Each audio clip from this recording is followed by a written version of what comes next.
My posture is not gonna recover from the position I'm sitting in. Hello everybody, it's Zile and I am back today with another video.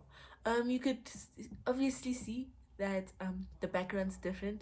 Get used to this background for the next 3 videos. Today I'm just gonna be giving my opinions on questions I found off of the internet.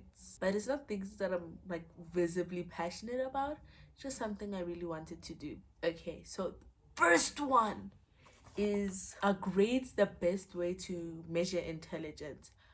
I'm gonna start with the obvious answer. No, they're not the best way, and they're not okay. They're the standardized way. People, I think, maybe at the time where grades were like invented or starting to be used, it was like very. I think it's the most simpler way. I can't get my answer straight out. What out straight? I think it was. I think it's the most simplest way, because if schools were to test intelligence in more practical ways, I think it would have used more resources, and I feel like maybe the schools think it's too complicated or anything. But from what I know, like grades aren't the best way to measure intelligence. There are different types of smarts, you could say, like your book smart, your street smart, your people smart. Like there are different ways, and one way isn't accurate, and it also makes other people feel like stupid or dumb when their grades aren't as good as they're supposed to be, or as good as others are.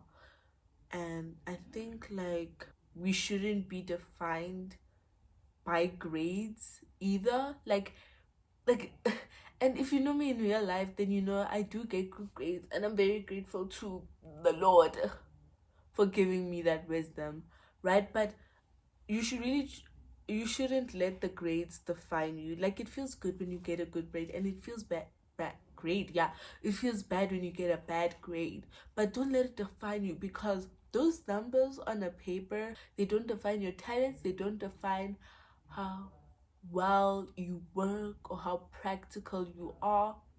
So I just think it's not the best way, it's just the simplest way, in my opinion. Is cancel culture fair?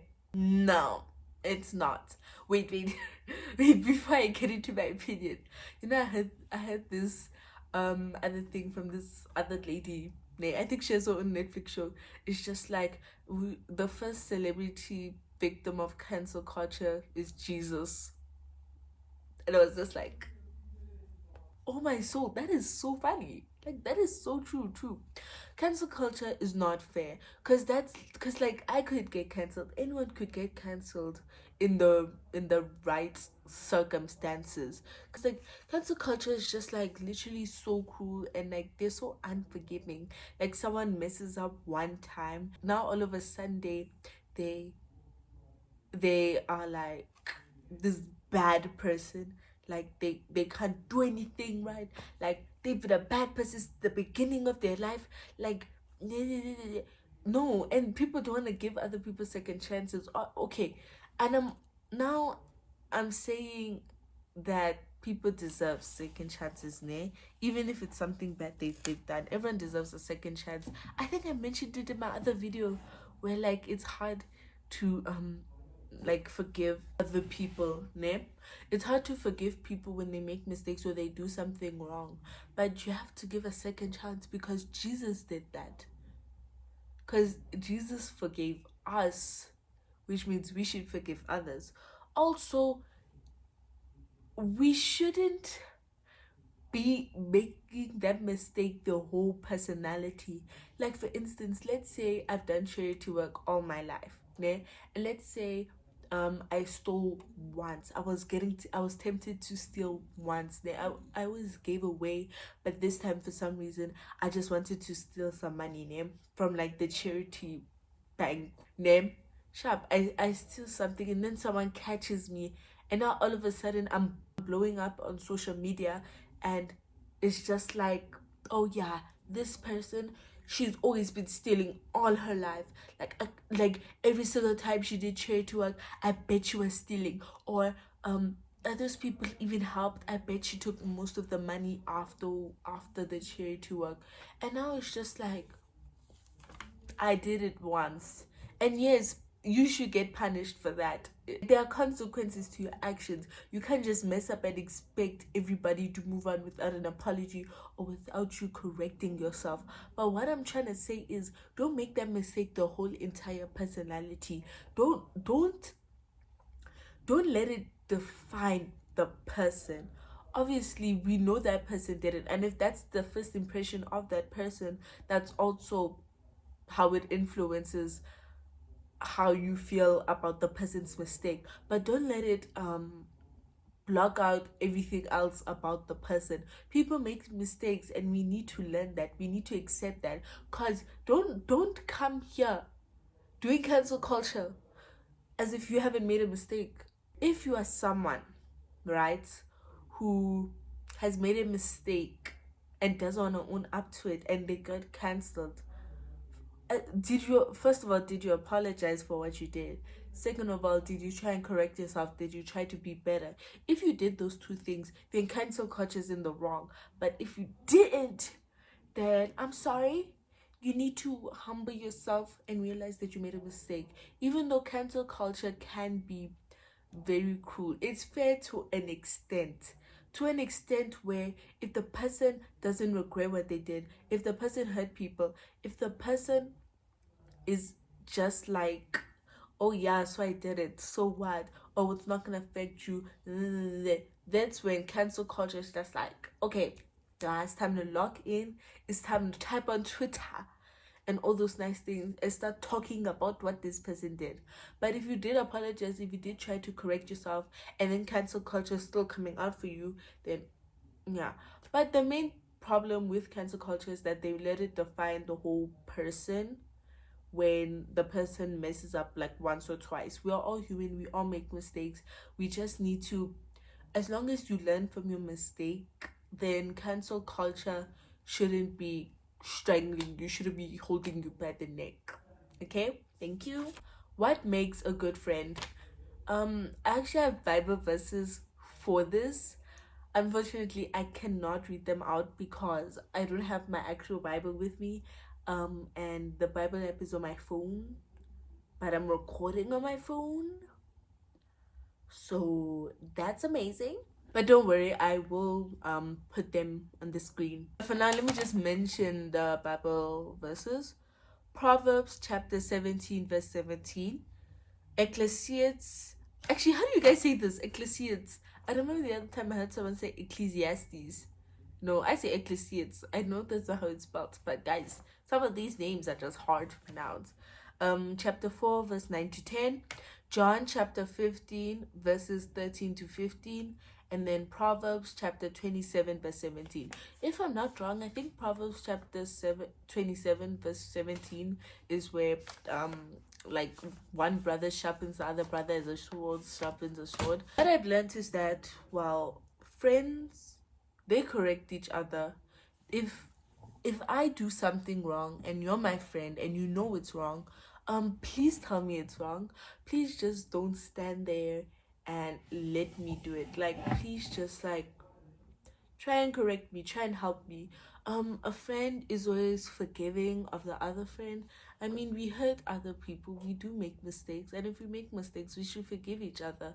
But don't intentionally make mistakes, and don't be making mistakes all the time. At that point, you're doing it on purpose. But a friend forgives friends forgive one another. Friends are loving, friends are kind, friends are supportive.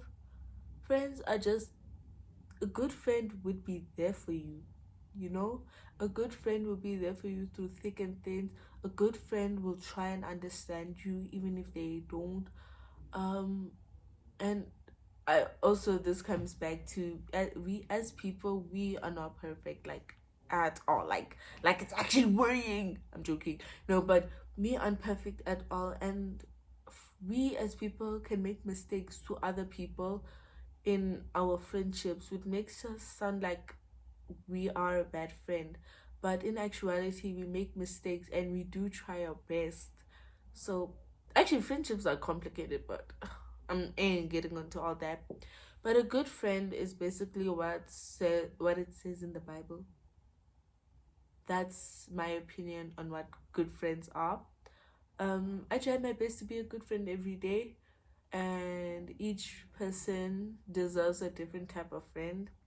And not all friendships are the same. Two complete opposites could have a wonderful friendship, but then two people who are like the same could have a bad friendship, or maybe one who's similar, one who is maybe has one or two differences. um but yeah, I'd say a good friend is everything what the Bible tells us is a good friend. I hope that helps. Next, should uniforms be required in school? Wait, what? Yeah, in schools. Now, I go to a school that wears a uniform, yeah? And let me tell you, the uniform's nice. We have a nice uniform, I'm not gonna lie. And I'm just here thinking about it, and there's another school called, Abbott's High School. If you're in Gauteng, I don't know. Maybe if you're in the Centurion area, you should know Abbott's. They don't wear uniform, and I feel like they thriving. I'd say uniform shouldn't be required because there are downsides to uniform, like the uniform could get like really expensive, like because like the uniform could, because then you need to buy summer uniform and then winter uniform with the blazers and all that, and it's extra cost, where you could just instead have your own clothes. You could have a jacket for the winter and then t-shirts for the summer. You could have long pants all the year around, because long pants are unseasonal. They're just like every single day. The thing with uniforms, we all look the same, so nobody can bully each other for the other person's clothing. You understand? As for, let's say, if you go to school on a scholarship and your family's like struggling financially, and then you have like hand me downs or like second hand clothes, and then other people at your school are like well off, and then they see you, and then some people decide to start bullying you as if your clothes affect them in any way, and they're just like, oh, what clothes are you wearing? Oh, you're poor. Oh, you're a scholarship kid. Well, first of all, there's nothing wrong with that. Second of all, um, that's just the downside. Like, but bullying in high school, you barely hear of it. This is not America. This is not the movies. We don't bully around here. At least I haven't been bullied yet, so I don't know. But yeah, that's just the downside. But also, the kids would be more comfortable in their own clothes. You understand? Because like, let's say I don't like wearing skirts for specific for certain reasons there, and then my school forces me to wear skirts, and then I wouldn't feel comfortable. I would hate going to school every day because I'm wearing something that doesn't make me feel comfortable.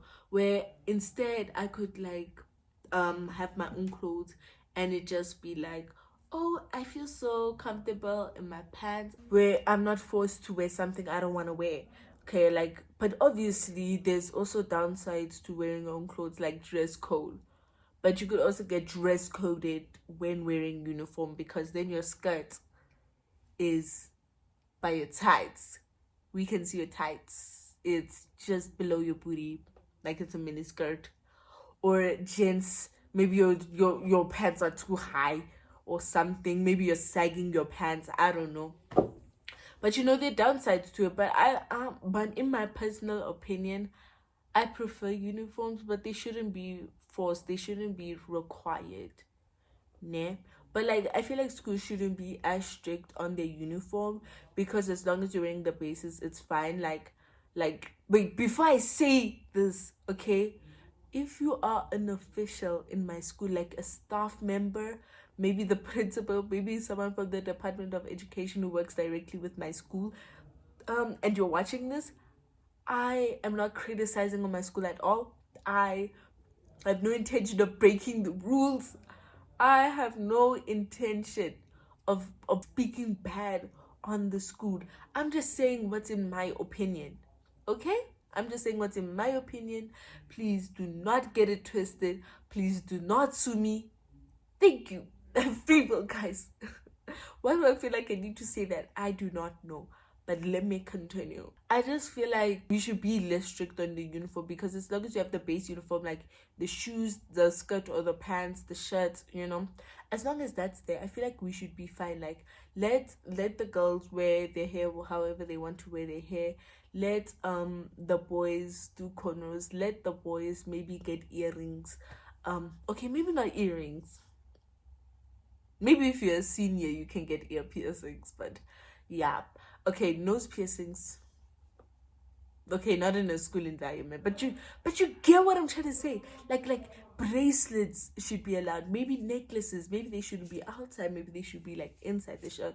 But I'm just saying, schools need to just like calm down and realize that it never was that serious. Do celebrities have a responsibility to be role models? Let me just start this off with a story that happened. So Shab, this lady, ne, she took her child and her friend. Was it her friend? Yeah, this lady, she took her child and her friend to an Olivia Rodrigo. Is it Rodrigo? Yeah, Rodrigo concert. You know, the girl from Bizarre Fog. Yeah. So they took her to that concert, and in that concert, she was like singing her songs, and she was wearing like this other costume, and then she was also singing her songs. If you've listened to her music before, I don't know how her songs sound because I've never really listened to her. So she was singing her songs, and mind you, her songs aren't typically made for kids. Like her daughters were like 8. Ne? So sharp. So she took them to this concert, and she's hearing the lyrics, just like, this is not child friendly.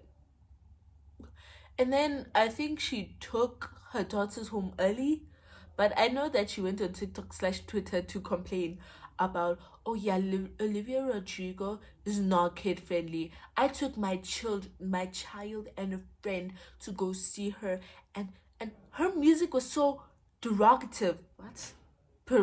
Provocative. Is it provocative? Hey, dog, these words. There, her music was not child friendly. Her outfit was not child friendly, and people are just like, it's not her responsibility to cater for your kids, because in no way, shape or form did Olivia say, oh, this is child friendly. Just because she used to be an actor on Disney doesn't mean that she has to cater to your children. You as a mother should have known, listened to the music first, and then decided whether or not you were gonna take them. I don't think 8-year-olds should be listening to Olivia Rodrigo. Shouldn't they be watching Coco Melon or something?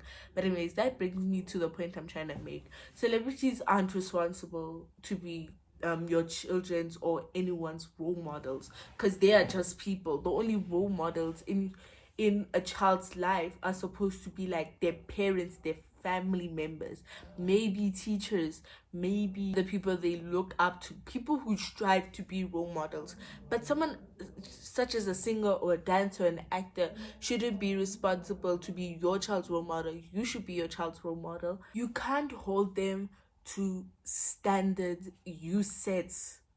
You understand? Like, you can't have this image of this role model that your child, of this role model that your child is always speaking about. You can't hold them to a certain standard unless they say they are gonna be held to that standard.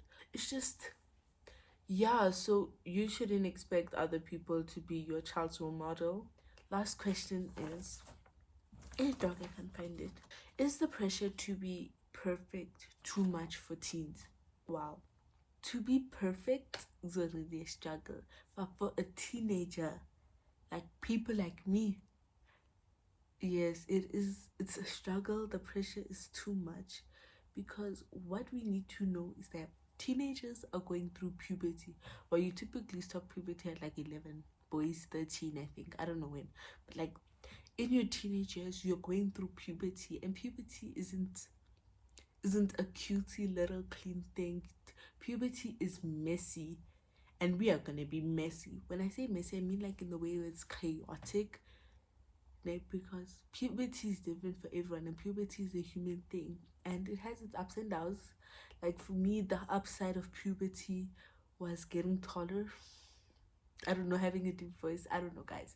And then the downside of puberty is the amount of pimples that I got on my face. Like I've never had these many pimples before. Like, I mean, I always got pimples on my forehead, but I knew those were because, well, I wasn't sleeping enough. But then when I got the pimples on my face, on this side of my face, I didn't know. I kept on scratching them because I never popped pimple that was on my forehead. But the ones on my face, I could not resist, and now I'm left with the scars.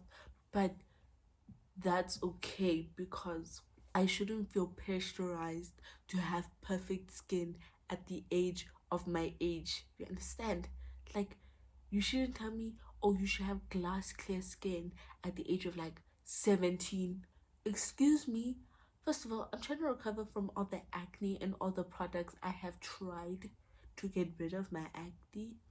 Second of all, you do not have anyone out there who naturally has glass skin. Also, they're expected to have like a certain figure because social media just likes over sexualizing, and I don't know what's the word, but looking at these girls or boys like they're mature, like they expect a teenager to look more mature because they've seen some teenagers that look more mature for their age.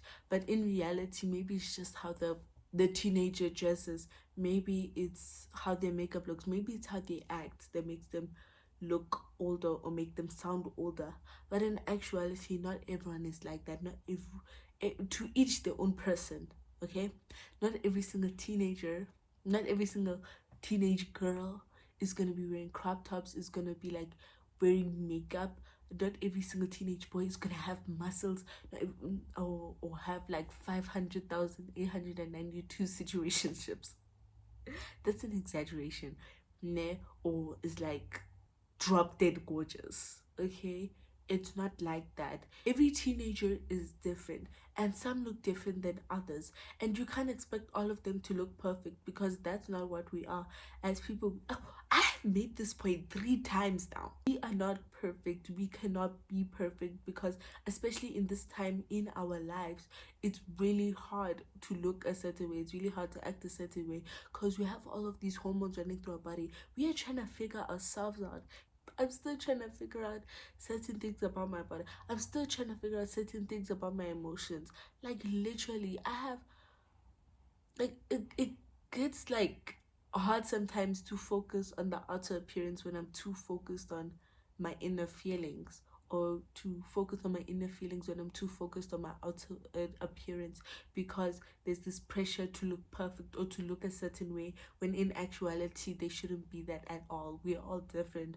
It's really hard for us to feel comfortable or to feel accepted in a society where they expect us to be perfect, in an environment where they expect us to look a certain way, to act a certain way, or to dress a certain way. Okay, we are just trying to make it through whatever these years are. Okay, and I always used to be so confused when looking at teenagers when I was like young. I was just like, why do they act like this? Why do they look like this? Why do they talk like this? And now I'm here and just like, oh, I understand it now. And if you are an adult, please look back on your teen years and wonder, how did you feel? Because we ourselves, we are struggling. Or maybe I am struggling. I am struggling over here. The only thing I'm sure about, the only thing I'm not confused about is God's love for me. Is Jesus' love for me and the Bible. Okay? So everything else is confusing. I'm just trying to figure stuff out. The pressure should be removed. Okay? Maybe this isn't a problem, but these are questions I found, and maybe this can connect with someone. Okay? To end this off, I'm gonna end with a prayer because I end all of my videos with a prayer. So close your eyes and let me pray for you. Thank you, Lord, for blessing us with another day. Thank you for waking us up this morning, and thank you for letting us go to sleep safely, Lord. Lord, I pray that you just touch the other person on the other side of the screen, Lord.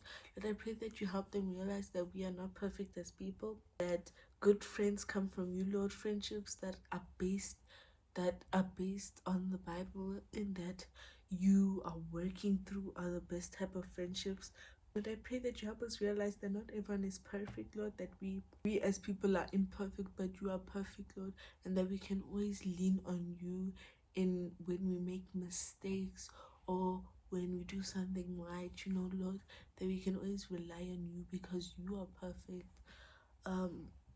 Lord, I pray that you just cover the other person with the blood of Jesus, Lord. I pray that you just protect them and you be with them every day, in every day of their life, Lord. Lord, I pray that this video just reaches whoever it needs to reach, Lord. In Jesus' name, amen. By the time I'm recording this, the last video I filmed it on Thursday. It was Thursday or Wednesday. Wait, no, Thursday. No, I filmed it Thursday. It still hasn't posted. YouTube, what's happening? Anyways, bye guys, loves, God bless.